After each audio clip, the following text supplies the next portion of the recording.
Mercredi, à Tirana, en Albanie, le président ukrainien Zelensky rencontrait son homologue moldave, Maia Sandu. Au même moment, en Transnistrie, région séparatiste de la Moldavie, les députés pro-russes réunis en congrès demandaient au Conseil de la Fédération et au Parlement russe de les protéger contre ce qu'ils appellent la pression croissante de Chisinau, en l'occurrence une nouvelle réglementation douanière. Washington dit observer tout cela avec attention.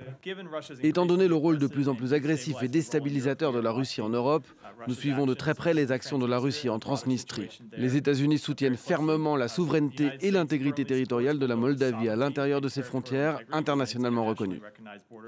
Mais pour Moscou, fidèle à sa rhétorique, tout est de la faute de l'OTAN. L'OTAN s'obstine à transformer la République en une seconde Ukraine. Contrairement à ce que pense la majorité de la population moldave et apparemment sans réfléchir aux conséquences de tout ceci pour le pays et même pour la région en général.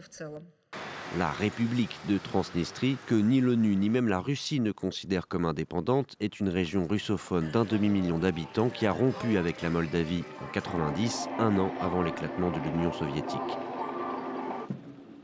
2000 soldats russes y sont déployés depuis 30 ans, officiellement une force de maintien de la paix. Quant à ce que pensent les Moldaves, voici quelques réactions à Chisinau après les déclarations des députés de Tiraspol. Ce qui se passe à Tiraspol représente un grand danger. Il s'agit en réalité d'une déclaration de guerre contre la République moldave. J'ai peur que la guerre éclate ici aussi, surtout que la Moldavie est un petit pays avec une armée faible. Depuis le début de la guerre en Ukraine, Moscou a coupé la moitié de l'approvisionnement en gaz de la Moldavie. Le pays est officiellement entré en négociation pour intégrer l'Union européenne. Sa présidente pro-occidentale briguera un second mandat à l'automne prochain.